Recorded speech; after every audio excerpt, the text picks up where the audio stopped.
Captain Lee Dong-woo stood on the bridge of the UES Retribution and watched the stars blur past the viewing screen. 3 months had passed since the Vaxari Empire made their biggest mistake. They attacked human colonies thinking humans were weak. They thought wrong. The ship's communication system crackled to life. Admiral Park Hyojin's voice came through clear and strong from the command ship Indomitable. All ships prepare for jump to the Kepler system. Intelligence reports show 3 Vaxari battle groups waiting for us there. Dongwu smiled. The aliens still didn't understand. They kept thinking like the old Galactic Wars where fleets met in open space and shot at each other until one side ran away. Humans didn't run away. Commander Kim Tae-ho, report to the bridge, Dongwu called over the ship's speakers. Within minutes, his tactical officer arrived. Tae-ho had been studying alien warfare patterns for weeks now. What he found made the crew both laugh and worry. Sir, the Vaxari are using the same battle formations they used 200 years ago, Tae-ho said as he pulled up the enemy fleet data on the main screen. They haven't changed anything. Same shield frequencies, same weapon patterns, same everything. And we've been watching them for 3 months, Dongwu replied. He turned to look at his crew. Every human face showed the same expression. They were ready to show the galaxy what real war looked like. The jump to hyperspace felt different this time. Every crew member knew this wasn't just another battle. This was the moment humans showed the entire galaxy that attacking Earth's children was the worst mistake anyone could make. On the Indomitable Admiral Park, Hyojin studied the tactical displays with her senior staff. The Vaxari had learned nothing from their previous defeats. They still thought superior numbers meant victory. They still believed their advanced shields made them untouchable. Dr. Yoon So-young entered the command center carrying a small device that looked like a simple metal box.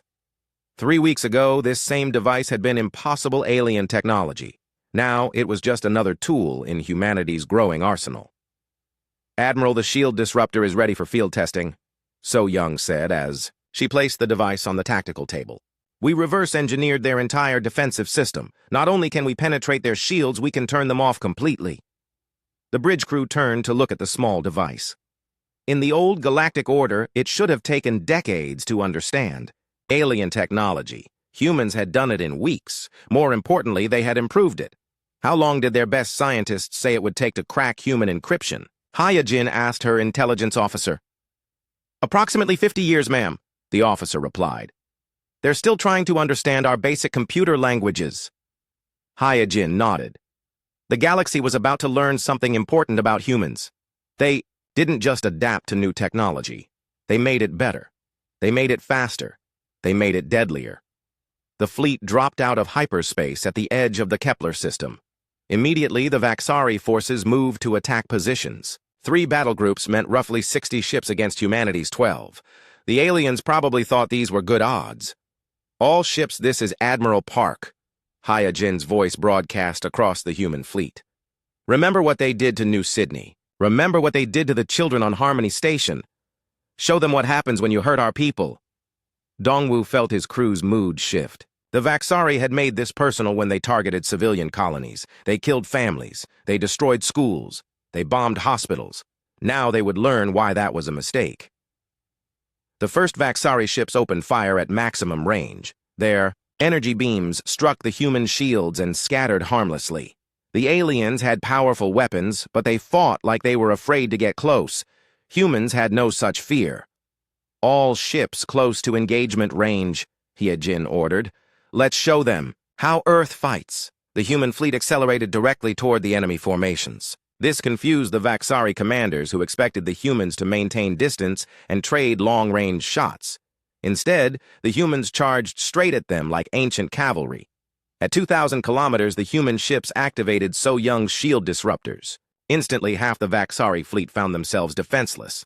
Their advanced shields simply turned off. For a moment, both sides stared at each other in shock. Then the humans opened fire. Human weapons weren't the most advanced in the galaxy. They weren't the most powerful either, but they were designed by a species that had spent thousands of years perfecting the art of killing each other. Every shot counted. Every target died. Vaxari flagship is requesting communication, Tae-ho reported from his station. Put them through, Dongwu replied. The main screen showed a tall alien with blue-green skin and multiple eyes. This was Admiral Kethmoran, commander of the Vaxari forces. He looked confused and afraid. "Human vessel, this is impossible," Kethmoran said in broken galactic standard. "Your technology cannot defeat our shields. Our weapons are superior. Our ships are stronger." "Your shields are offline," Dongwu replied calmly. "Your weapons are useless at close range. Your ships are dying. Surrender now and your crews will—" "Live! We are the Vaxari Empire," Kethmoran shouted. "We do not surrender to primitive species." Dongwu looked at Tai-Ho, who shrugged. "Target their engines. Disable the flagship."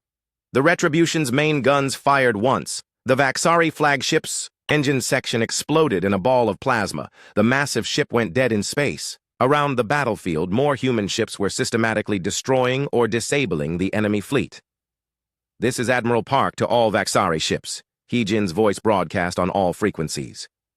"You have 30 seconds to surrender. After that, we will destroy every ship in this system. Choose wisely." One by one, the surviving Vaxari ships powered down their weapons and surrendered. In less than an hour, humanity had defeated a force 5 times their size with minimal losses. But this wasn't the important part. The important part was that every major power in the galaxy had been watching. On the galactic capital world of Centrum, the emergency session of the Galactic Council was in chaos. Representative after representative stood to speak about the human problem that was spreading across their space. "They fight like madmen," declared the Altarian delegate. "They charge directly into superior firepower without fear." "They learn too quickly," added the Centauri spokesman. "No species should be able to reverse engineer our technology so fast." "They don't follow the rules of civilized warfare," complained the Rigelian ambassador. "They actually try to kill their enemies instead of just defeating them." Elder Counselor Vexthalan called for order. As the senior member of the council, he had seen many wars. But nothing like this. The humans weren't just winning battles. They were changing how war itself was fought. "What news from the Vaxari home? Fleet?" he asked his military aide. "They're requesting immediate reinforcement, sir. The humans have destroyed or captured 47 ships in the last month. Vaxari forces are retreating from all forward positions." Vexthalan felt old. The Galactic Order had been stable for thousands of years. Wars were fought with rules. Civilized species didn't try to completely destroy their enemies. They fought until one side admitted defeat, then negotiated peace.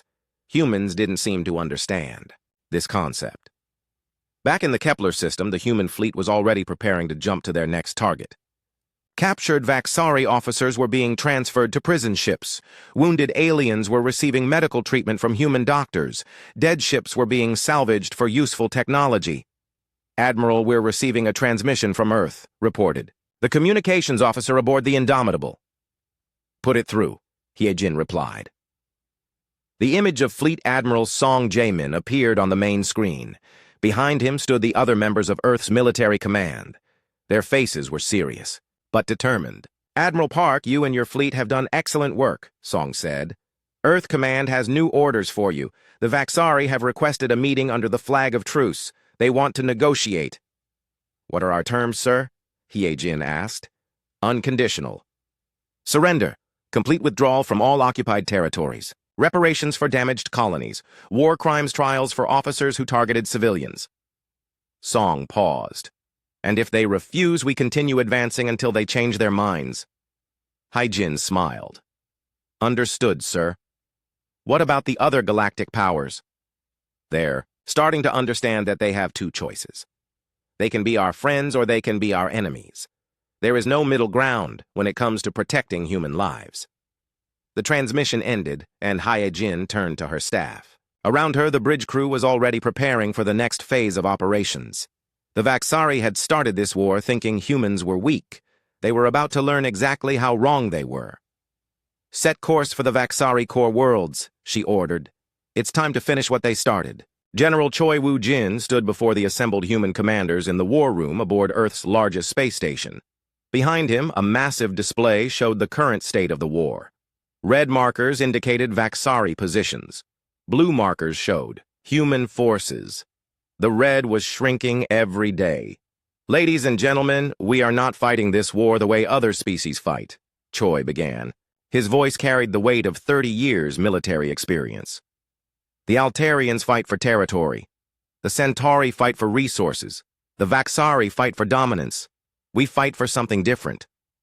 Colonel Park Min-ho leaned forward in his seat. What do we fight for, sir? We fight for principles, Choi replied.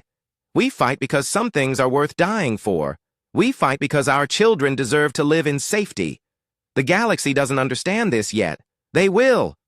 Lieutenant Colonel Shinbora raised her hand. She commanded the 1st Marine Assault Battalion and had personally led 3 boarding actions against Vaxari ships. Sir, the alien commanders keep asking why we don't retreat when we're outnumbered. They can't understand why we keep fighting when logic says we should surrender. Because surrender isn't in our vocabulary when innocent lives are at stake, Choi answered. Every other species in this galaxy fights until the cost becomes too high. Then they negotiate. Then they compromise. We don't compromise with people who murder children. The room fell silent. Every officer present had seen the reports from the attacked colonies. The Vaxari hadn't just conquered human settlements. They had deliberately targeted schools, hospitals, and civilian shelters. They wanted to send a message about what happened. To species that opposed them, they sent a message, all right, just not the one they intended. The Vaxari are requesting another ceasefire, reported Intelligence Officer Major Kim Si-jin. This is their 4th request in 2 weeks. And our response? Choi asked. Same as always, sir. Unconditional surrender. Or we keep advancing. Choi nodded. The human doctrine was simple. When someone attacked your people, you didn't stop until they couldn't attack anyone ever again. The galaxy found this concept terrifying. 3 days later, Bora stood in the boarding tube connecting her assault ship to the Vaxari dreadnought Keth Moeller. Behind her, 20 Marines checked their equipment one final time.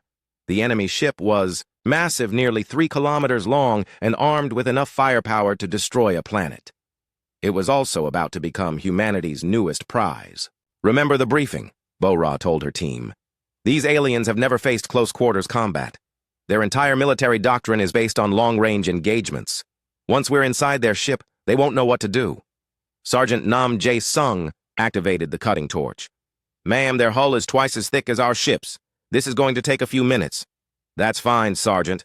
Let them think about what's coming. Inside the Vaxari ship, alarm signals echoed through the corridors. The crew had never experienced boarding action before. In galactic warfare, you either destroyed enemy ships from a distance, or you didn't fight at all.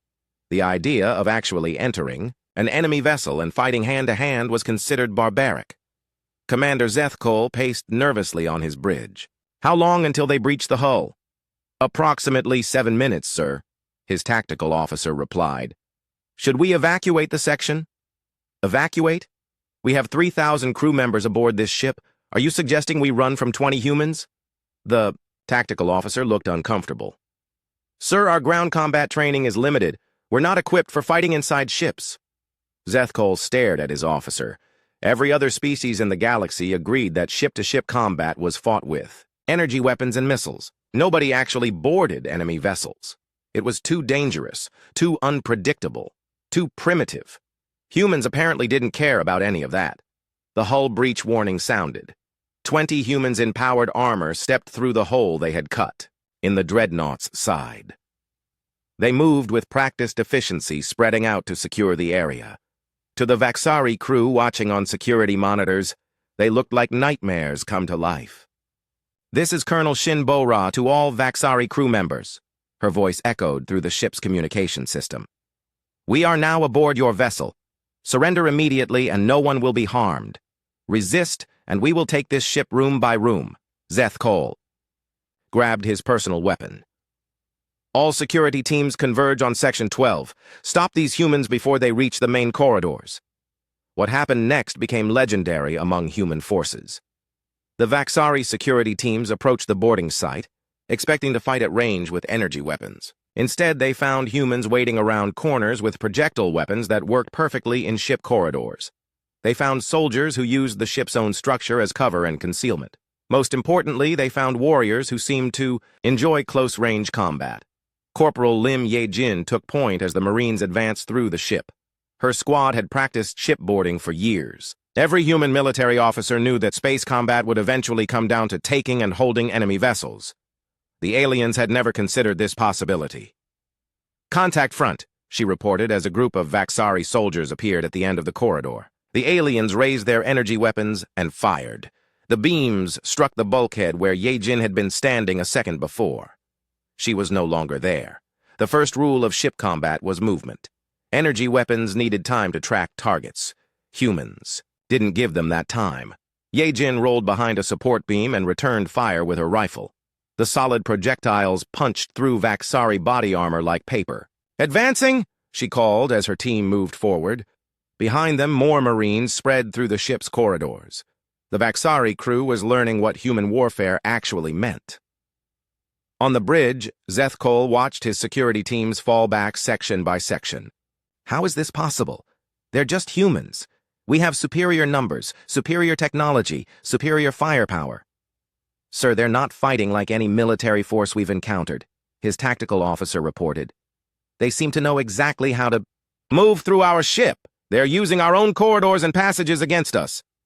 "Because they studied our ship designs," came a new voice. Everyone on the bridge turned to see Bora standing in the main entrance. Her armor was scorched from energy weapon hits, but she looked completely calm. Behind her, 6 Marines covered the bridge crew with their weapons. "How did you get here so fast?" Zethkol demanded. "We didn't take the main corridors," Bora replied. "We used the maintenance shafts, the emergency passages, and the cargo tubes. Your ship has dozens of ways to move around. You just never thought anyone would use them in combat." The Vaxari commander stared at her. "This is impossible. Our ship's design is classified. How could you know our internal layout?" Bora smiled. "We captured 12 of your ships in the last month. We studied every single one. We know your designs better than you do." She gestured to her Marines. "Secure the bridge. Take their weapons, but treat the crew well." "You're not going to kill us?" Zethkol asked in confusion. "Why would we kill you? You surrendered. We're not monsters." Bora activated her communication system. "This is Bora to all Marines. Ship is secured. Begin standard boarding procedures." What the Vaxari crew witnessed next shocked them even more than the combat. Human medical teams immediately began treating wounded alien soldiers. Human engineers started repairing damaged ship systems. Human technicians worked to restore life support to areas that had lost power during the fighting. "I don't understand," Zethkol said to Bora. "Why are you helping our wounded? Why are you fixing our ship?" "Because that's what civilized people do," Bora replied. "We're not here to destroy you. We're here to stop you from hurting innocent people." Hours later, the captured dreadnought was being escorted back to human space by a small fleet. On Earth, Ambassador Kang Min-soo stood before the emergency session of the Galactic Council. The assembled representatives looked nervous and afraid. "The Terran Federation has a simple message for this council," Kang began. "The Vaxari Empire attacked our colonies without provocation. They targeted civilian populations. They murdered children. This aggression will not stand." "Ambassador, surely reasonable terms can be negotiated," suggested the Centauri delegate. "Perhaps territorial concessions or economic reparations." "The terms are unconditional surrender," Kang replied firmly. "Complete withdrawal from all occupied territories, war crimes trials for officers who targeted civilians, reparations for damaged colonies. These terms are not negotiable." "And if the Vaxari refuse?" asked the Altarian representative. Kang looked around the chamber. Every alien face showed the same expression. They were beginning to understand that humans weren't like other galactic species. They didn't fight for land or resources or political advantage. They fought for principles. "If they refuse, we will continue advancing until they change their minds," Kang said calmly. "We will capture every Vaxari ship. We will liberate every enslaved world. We will hunt down every officer who participated in war crimes. We will not stop until justice is served." "This is madness," protested the Rigelian ambassador. "No species fights a war to total victory. The costs are too high. The risks are too great. The cost of letting aggressors attack innocent people is higher," Kang replied. "Earth has made its decision. The Vaxari started this war. We will finish it." Fleet Admiral John Suho stood on the observation deck of the UES Devastator, watching the most terrible sight the galaxy had ever witnessed. In the distance, a moon was moving, not drifting or rotating in its normal orbit, but actually accelerating toward the Vaxari fortress world of Nemthor. Protocol Omega is now active, he announced to his staff. Time to impact is 6 hours. The gathered officers watched in silence as humanity's newest weapon demonstrated why attacking Earth's children was the worst mistake any species could make. The moon wasn't just moving, it had been converted into a kinetic projectile with enough force to crack a planet's crust. Chief Petty Officer O. Dae Young monitored the guidance systems from his engineering station. 3 months ago, he had been a simple asteroid miner. Today, he was directing the movement of celestial bodies. All systems green, Admiral. Target acquisition is locked. The fortress cannot escape. On the surface of Nemthor, panic spread through the Vaxari command center. General Kolvash stared at the tactical displays showing the approaching moon. This is impossible. No species has the technology to move planetary bodies. Sir, the humans didn't move the moon, his science officer reported. They attached massive engines to it. They turned it into a weapon. Kolvash felt his blood turn cold. The human fleet had arrived in his system 3 days ago. Instead of attacking his fortresses, they had simply moved to the outer planets and started working. Now he understood what they had been doing. How long until impact? He asked. 5 hours. And 47 minutes, sir. And our defenses? Sir, our weapons are designed to stop ships, not moons. We couldn't destroy something that large if we had 1,000 years. Kolvash looked around his command center. Every face showed the same expression. They had finally encountered something that couldn't be fought or negotiated with. The humans had weaponized physics itself. Open a channel to the human fleet, he ordered. Suho's image appeared on the main screen. Behind him, the bridge of the Devastator hummed with activity. He looked calm and professional, like he was discussing weather reports instead of planetary destruction. General Kolvash, Suho said politely, I assume you're calling to discuss surrender terms. Admiral, this is madness, Kolvash replied. You cannot destroy an entire world because of military disagreements. We're not destroying the world, Suho corrected. We're destroying your military installations. The impact will be precisely calculated to eliminate your fortress complex while leaving the rest of the planet habitable. But the civilian population, the cities, the millions of innocent people. Suho's expression didn't change. Your evacuation ships have been broadcasting continuously for 3 hours. We estimate 97% of the civilian population has already reached safe distance. The remaining 3% will be evacuated within the next 2 hours. Kolvash stared at the human admiral. You planned this. You gave us time to evacuate. Of course we did. We're not monsters, General. We target military assets, not innocent people. Suho paused. Unlike your forces, which deliberately targeted human civilian colonies. The truth hit Kolvash like a physical blow. The humans hadn't just weaponized a moon. They had done it with surgical precision. They were going to destroy his fortress without harming a single innocent person. This level of planning and control was beyond anything the galaxy had seen before. What are your terms? He asked quietly. Unconditional surrender of all forces. In this system. Complete cooperation with war crimes investigations. Full reparations for damaged human colonies. Suho checked his chronometer. You have 30 minutes to decide. After that, we cannot stop the impact. Across the galaxy, Dr. Han Mi-kyung was conducting her own form of warfare. Her weapon wasn't kinetic projectiles or energy beams. Her weapon was truth. Broadcasting to all Vaxari worlds, she announced from her station aboard the research ship Enlightenment. Beginning historical data transmission in 321 mark. On every Vaxari planet, television broadcasts suddenly changed. Instead of their regular programming, citizens saw images from human history. They saw the trenches of World War I, where humans had fought in conditions that would kill most alien species. They saw the beaches of Normandy, where humans had charged into overwhelming firepower to liberate enslaved peoples. They saw Vietnam, where humans had fought in jungles against invisible enemies for years. They saw Desert Storm, where human forces had defeated a larger army in 100 hours. They saw Afghanistan, where humans had pursued their enemies across mountains and caves for decades. "This is what you declared war against," Mi Kyung's voice narrated over the images. "This is a species that has spent 5,000 years perfecting the art of warfare. Every technique, every strategy, every innovation you see in these battles was developed by humans fighting other humans." On the Vaxari homeworld of Kethavar, citizens gathered around public viewing screens in shock. The images showed humans fighting in conditions that would be considered impossible. They fought in freezing cold and burning heat. They fought underwater, and in the vacuum of space. They fought when outnumbered, when surrounded, when logic said they should surrender. They never stopped fighting. "Your military leaders told you that humans were primitive," Mi Kyung continued. "They told you we were weak. They were wrong. We are not primitive. We are practiced. We have been at war for our entire existence, not with other species, but with ourselves." Minister Vexthul watched the broadcasts from his government office. As the senior civilian leader of the Vaxari Empire, he had approved the attack on human colonies. Now he was seeing what humanity was actually capable of. The current images showed human urban warfare.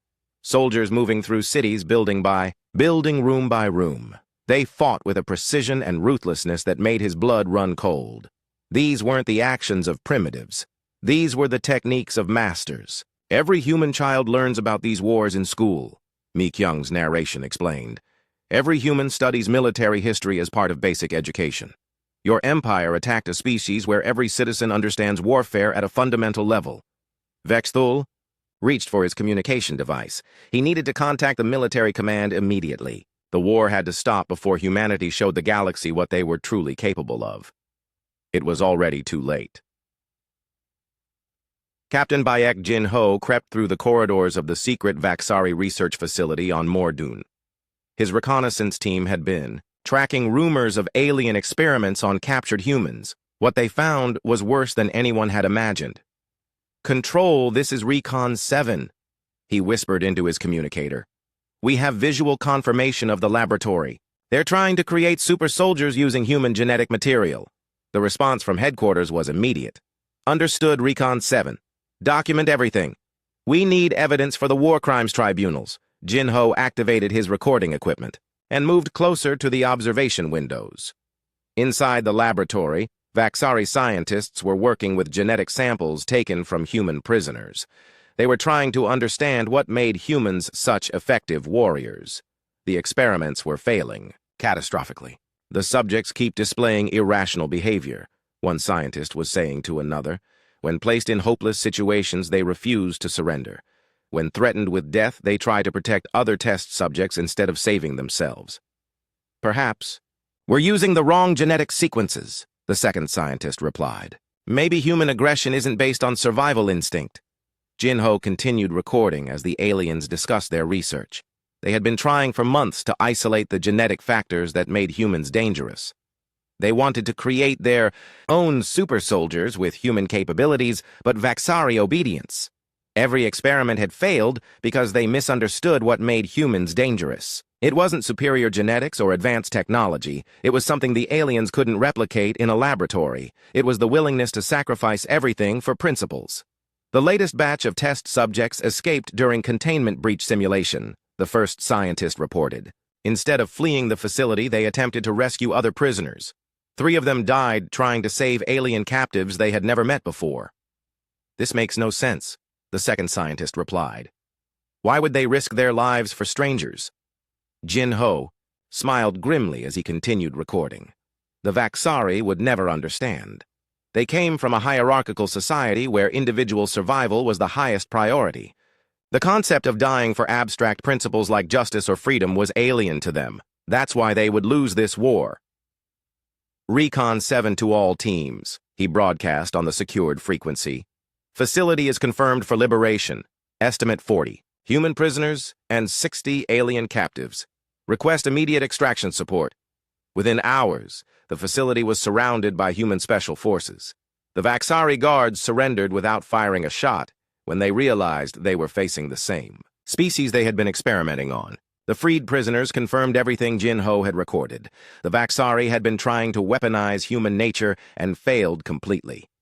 Meanwhile, in the emergency session of the Galactic Council, panic was spreading like wildfire. Representative after representative stood to speak about the human problem that was reshaping their understanding of warfare. "They don't fight like civilized species," declared the Altarian delegate. Colonel Lee Ji-hoon stood on the bridge of the Liberation ship Unity, watching freed slaves from 12 different species work together to repair damaged systems.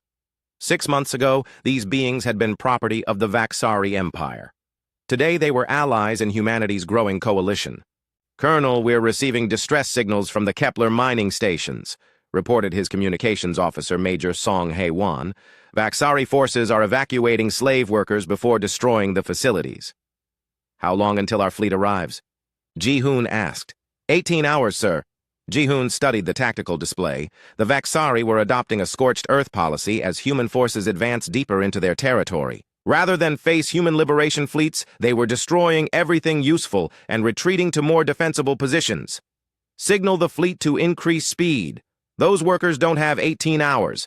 Hae-won coordinated with the approaching human ships while Ji-hoon turned his attention to the newly formed Coalition Command Center. Representatives from the liberated species worked alongside human officers planning rescue operations. This cooperation would have been impossible under the old galactic order.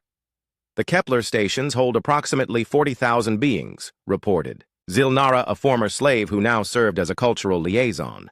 "Most are from species the Vaxari conquered in the last century. They have families, children. Then we save them all," Ji-hoon replied simply. The alien representative stared at him. "Colonel, the logistics alone would be staggering. Housing, feeding, medical care for 40,000 refugees. Your ships don't have the capacity." "We'll make capacity. Earth is already preparing refugee centers. Our colony worlds are volunteering to take families. No one gets left behind." This was another concept the galaxy struggled to understand. Humans didn't just liberate territories. They took responsibility for everyone they freed. Former slaves became citizens with full rights and protection. Children received education. Families were reunited.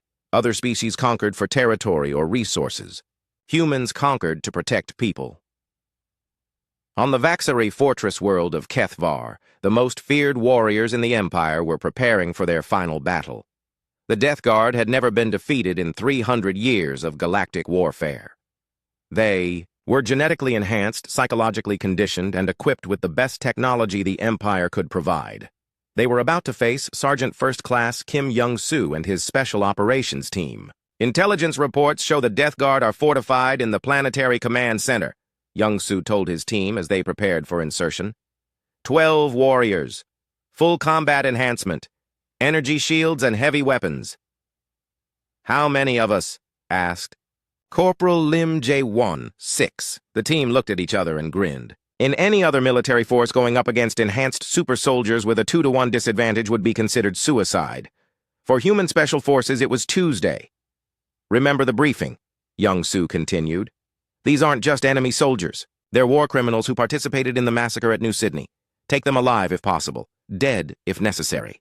The insertion went perfectly. Human stealth technology had advanced considerably since the war began, partly through captured alien equipment and partly through innovations born of necessity. The team infiltrated the command center without triggering a single alarm. Then they announced their presence. "Attention, Vaxari Death Guard!" Young-soo's voice echoed through the facility's speakers. "This is Sergeant Kim Young-soo of the Terran Special Forces. You are surrounded. Surrender immediately, and you will be treated according to galactic prisoner conventions." The response was immediate. Energy weapons fire erupted throughout the command center as the Death Guard took defensive positions. These were not ordinary soldiers. They moved with enhanced speed and coordination that would have overwhelmed any conventional force. They had never fought humans before. "Contact left," reported Lim as he rolled behind cover. Energy beams scorched the air where he had been standing. Enhanced reflexes confirmed. "They're fast." "Not fast enough," Young-soo replied as he flanked the alien position. Human special forces had trained for years against opponents with superior technology and physical capabilities. Speed and strength were advantages. Training and teamwork were multipliers. The battle became a masterclass in small unit tactics. The Death Guard fought like individual heroes, each trying to demonstrate their personal superiority. The humans fought like a team where every member supported the others, and the whole was greater than the sum of its parts. "Target down," Lim reported, as his carefully aimed shot disabled one of the enhanced warriors. "That's 3 disabled too. Dead." "Copy that. Moving to secure the command center." What happened next entered military legend. Young-Soo found himself face-to-face with the Death Guard commander, a massive alien enhanced with genetic modifications that made him faster, stronger, and more resilient than any natural being. In a fair fight, the alien would have won easily. Human special forces didn't fight fair. The alien lunged forward with enhanced speed, but Young-Soo was no longer where he had been. The human soldier had rolled aside and triggered a prepared explosive. Charge. The blast didn't kill the enhanced warrior, but it damaged his armor and disoriented his enhanced senses. "You fight without honor," the alien commander snarled as he tried to regain his footing. "I fight to win," Young-Soo replied as he disabled the alien with a precisely placed neural disruptor shot. "Honor doesn't bring back dead children." Within an hour, the entire Death Guard unit was either dead or captured. The legendary warriors who had terrorized the galaxy for centuries had been defeated by 6 humans with standard equipment and superior tactics. The psychological impact was devastating. If the Death Guard couldn't stop human forces, nothing could. Dr. Ryu Hyun-woo watched the data streams flowing through humanity's new galactic communication network from his laboratory on Earth. What had started as a military necessity was becoming something much more important. For the first time in galactic history, every species could communicate with every other species in real time. "The network is carrying more than military traffic," reported his assistant, Dr. Kim Yoon-young.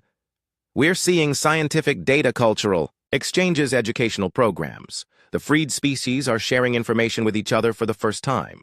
"And what are they sharing?" Ryu asked. "Everything. Mathematical theorems, artistic traditions, philosophical concepts, medical research." Yoon-young paused. "And human military history." Ryu smiled. The liberated species weren't just learning about human technology. They were learning about human principles. The idea that sentient beings had inherent rights that no empire could revoke was spreading across the galaxy like wildfire. "Any response from the galactic governments?" "Mixed, sir.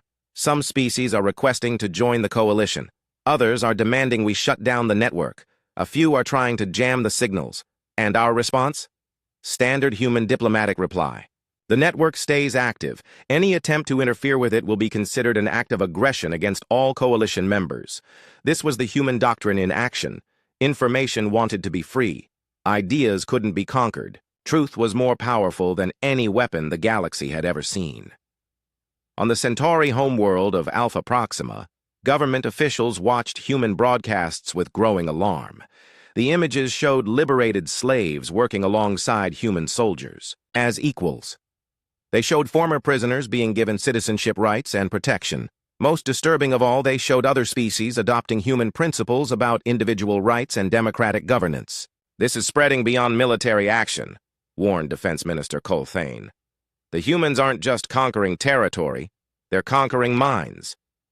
"What do you recommend?" asked Prime Administrator Veltaran. "We need to choose sides. Either we align with the humans and accept their principles, or we oppose them and face the consequences." Veltaran studied the latest intelligence reports. Human forces were advancing on 17 fronts simultaneously. Every battle was a victory. Every liberated world became a recruiting ground for more coalition forces. "What about neutrality?" "Sir, with respect, neutrality isn't an option anymore. The humans have made it clear that you're either protecting innocent people or you're complicit in their oppression. There is no middle ground. This was perhaps the most terrifying aspect of human warfare. They didn't just want to defeat their enemies. They wanted to change the fundamental nature of galactic civilization. Commander Yu Sung-min coordinated the siege of the Vaxari capital world from his flagship Liberator. Around the planet, human and coalition forces had established a complete blockade. Nothing could enter or leave the system without permission. "Sir, we're receiving surrender offers from 12 Vaxari defense platforms," reported his tactical officer. "They're requesting terms." "Standard terms," Sung-min replied. "Complete disarmament, full cooperation with war crimes investigations, reparations for damaged colonies." And if they refuse? Sung Min looked at the tactical display. The Vaxari capital was the most heavily defended world in their empire. Orbital defense platforms, planetary shield generators, millions of troops. Under normal circumstances, attacking such a target would require massive casualties. Humans didn't fight normal circumstances. Admiral Park Hae-jin stood on the bridge of the Indomitable watching the final battle of the war unfold in the Vaxari home system. Around her, the combined human coalition fleet moved with perfect coordination against the last remnants of the empire that had made the mistake of attacking humanity's children. Sir Emperor Vexthul's flagship is requesting communication, reported her tactical officer, Captain Huang Taimin. Put him through, Hae-jin replied. The main screen showed the Vaxari Emperor in his command chamber. Behind him, smoke and sparks indicated that his ship was dying. His once proud uniform was torn and stained. Most importantly, his eyes showed the look of someone who finally understood what he was facing. Admiral Park, I formally surrender the Vaxari Empire to the Terran Coalition, Vexthul said in a voice heavy with defeat. All military forces are ordered to lay down their arms. All occupied territories are to be evacuated immediately. Surrender. Accepted, Hae-jin replied. You will be transferred to a coalition vessel for transport to Earth, where you will face trial for war crimes. Your cooperation in these proceedings will be noted by the court. What will happen to my people? Vexthul asked. Your civilians will be protected. Your soldiers will be processed as prisoners of war. Your government will be dissolved and replaced with democratic institutions. Hae-jin paused. Your species will have the opportunity to earn membership in the new galactic community. The Emperor stared at her. You're not going to destroy us? We're not conquerors, Your Majesty. We're liberators. Our goal was never to destroy the Vaxari people, but to stop your empire from harming innocent beings. As the surrender was formalized across the galaxy, Admiral Park reflected on how much had changed. The war that began with attacks on human colonies had ended with the transformation of galactic civilization itself. General Im Yoon-soo coordinated the liberation of the final Vaxari slave camps from her command post on the surface of Kethvar. Around her, human soldiers and coalition forces worked together to process thousands of freed beings. The logistics were staggering, but the mission was clear. Everyone goes home. General, we have a problem, reported Colonel Bae Sung-ho. The Altarian refugees don't want to return to their home world. They're requesting asylum in coalition space. Why? Im asked. They say their government abandoned them when the Vaxari invaded. They want to live under coalition protection where they know their rights will be respected. This was becoming a common problem. Species that had been part of the old galactic order were seeing how the coalition treated people and deciding they preferred human-style democracy to their traditional governments. Grant the asylum requests, Im decided, and start processing citizenship applications. If they want to be coalition members, they're welcome. Dr. An Kyung-hee put the finishing touches on the document that would reshape galactic civilization. The Terran Accords represented everything humanity had fought for, condensed into a constitution that guaranteed basic rights for all sentient beings. The final draft is complete, she announced to the Constitutional Convention assembled on Earth. Representatives from 47 species had worked for months to create a framework for interspecies cooperation based on human principles of individual liberty and democratic governance. What are the core provisions? Asked Ambassador Lee So-min from Proxima Centauri. Article 1 establishes universal rights for all sentient beings regardless of species. Article 2 guarantees democratic representation in government. Article E3 prohibits slavery in any form. Article 4 establishes the right to self-determination for all peoples. The assembled delegates murmured their approval. These weren't revolutionary concepts to humans, but they were transforming the galaxy. What about enforcement? Asked the representative from the former Vaxari territories. The Human Defense Corps will serve as peacekeepers until member species can establish their own democratic military forces, Kyung-hee replied. Any violation of the Accords will result in immediate intervention. General Chang Seok-jin reviewed the structure of the new peacekeeping force from his headquarters on Mars. The Human Defense Corps would be responsible for maintaining peace across dozens of star systems while new governments learned democratic principles. Sir, recruitment is exceeding projections, reported his aide, Colonel No Ji-won. We have applications from every liberated species, Former slaves want to serve as peacekeepers. What about training? The Coalition Military Academy on Luna is processing candidates as fast as possible. Former Vaxari soldiers are proving particularly effective once they understand they're protecting people instead of oppressing them. Chang nodded. This was perhaps humanity's greatest achievement. They had turned former enemies into allies by giving them something worth fighting for. Ambassador Jiang Somin addressed the reformed Galactic Assembly from the podium where countless species had once debated territorial disputes and trade agreements. Today they were discussing something much more important. The Terran Coalition does not seek to rule the galaxy, she began. We seek to protect it. Every species represented here today has the right to govern themselves according to their own customs and traditions. But those customs cannot include the oppression of others. The assembly hall was packed with representatives from species that had never been allowed to participate in galactic government before. Former slave races sat, alongside former masters. Everyone had an equal voice. What happens if member species violate the accords? Asked the Centauri delegate. Diplomatic intervention first, economic sanctions second, military intervention as a last resort. Jiang looked around the chamber. But understand this. The Coalition will not tolerate genocide, slavery, or aggression against civilian populations. These principles are not negotiable. And if non-member species refuse to accept these principles, then they will find themselves increasingly isolated in a galaxy that has moved beyond the old ways of thinking. Fleet Admiral Quan Donghuan assumed command of the Interspecies Defense Alliance from his flagship New Terra. The massive vessel served as both military headquarters and symbol of the new galactic order. Its crew included beings from 30 different species, all working together to maintain peace. Admiral, we're receiving reports of pirate activity in the Rigel sector, reported his intelligence officer, Commander Park Soo-jin. Former Vaxari military, units operating without government sanction. Composition and strength, 12 ships, mixed technology. Approximately 2,000 personnel. They're raiding civilian shipping and demanding tribute from colony worlds. Quan studied the tactical display. This was exactly the kind of problem the Defense Alliance had been created to solve. Dispatch Task Force 7. Standard peacekeeping rules of engagement. Sir, should we request support from local governments? Negative. This is a coalition matter. The pirates are threatening innocent people. That makes them our responsibility. The task force arrived in the Rigel sector within 48 hours.